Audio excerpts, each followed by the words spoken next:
And there, Aunt Evelyn, Rabbi Bengelsdorf, past the Marine Guards, through the doorway and gone.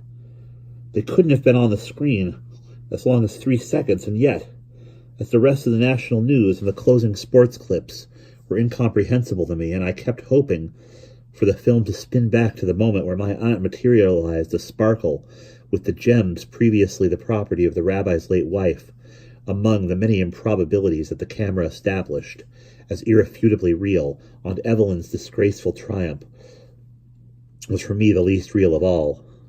When the show was over and the lights went up, a uniformed usher was standing in the aisle, motioning with his flashlight. "You," he said, "you come with me."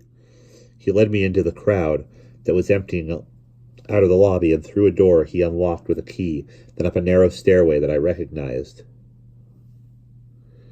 from when Sandy and I had been brought here to see the Madison Square Garden von Ribbentrop rallies. "How old are you?" the usher asked me. 16. "That's a good one. Keep it up, kid. Get yourself in more hot water."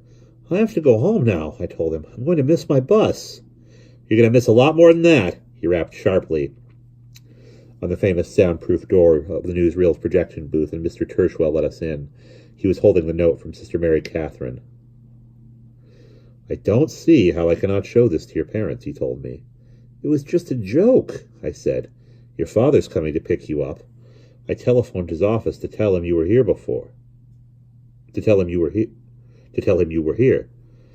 "Thank you," I said as politely as I had been taught to say it. "Please sit down." "But it was a joke," I repeated. Mr. Tershwell was preparing the reels for the new show. I saw when I got to looking around that many of the signed photos of the theater's renowned patrons had been removed from the walls, and realized that Mr. Tershwell had begun to gather together the mementos he was taking to Winnipeg. And I realized, too, that the gravity of such a move might alone have been enough to account for the sternness with which he was treating me. Yet he also struck me as an exacting sort of adult whose sense of responsibility often extends to what is none of his business. It would have been hard to tell from either his looks or his speech that he'd grown up in a Newark tenement with my father. He was an understated, distinctly more polished and prideful version than my father of the scantily educated slum child who lifted himself out of his parents' immigration poverty almost entirely by virtue of a vigilant programmatic industriousness. Ardor for these men was all they had to go on. What their Gentile betters called pushiness was generally just this, the ardor that was everything. "If I go outside," I said, "can I still get the bus and be home in time for dinner?" "Stay where you are, please." "But what did I do wrong? I wanted to see my aunt. This isn't fair," I said, dangerously close to crying. "I wanted to see my aunt at the White House. That's all." "Your aunt," he said, and gritted his teeth so as to say no more. Of all things, his disdain for Aunt Evelyn triggered my tears. Here Mr. Tershwell lost his patience. "Are you suffering?" he asked sardonically. What? What are you suffering? Do you have any idea what people are going through all over the world? Did you understand nothing of what you just saw? I only hope that in the future you're spared any real reason to cry. I hope and pray that in the days ahead your family—" He stopped abruptly, clearly unaccustomed to an undignified eruption of irrational emotion, particularly in the handling of an insignificant child. Even I could understand that his argument was with something other than me, but that didn't lessen the shock of my having to bear the brunt of it. "What's going to happen in June?" I asked him.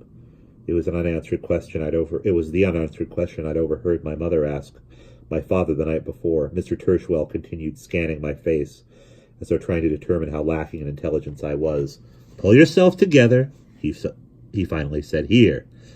He handed me his handkerchief. "Dry your eyes." I did as he told me. But when I repeated, "What's going to happen? Why are you going to Canada?" the exasperation all at once disappeared from his voice, and something emerged both stronger and milder. His intelligence. "I have a new job there," he replied. That he was sparing me terrified me, and I was again in tears. My father arrived some 20 minutes later. Mr. Tershwell handed him the note I'd written to get myself into the theater, but my father didn't take the time to read it until he had steered me by the elbow out of the theater and into the street. That's when he hit me. First my mother hits my brother, now my father reads the words of Sister Mary Catherine, and for the first time ever wallops me without restraint across the face, as I am already overwrought, and nothing like as stoical as Sandy. I break down uncontrollably alongside the ticket booth, in plain view of all the Gentiles hurrying home from their downtown offices for a carefree spring weekend in Lindbergh's peacetime America, the autonomous fortress oceans away from the world's war zones where no one is in jeopardy except us. And that is the end of Chapter 5.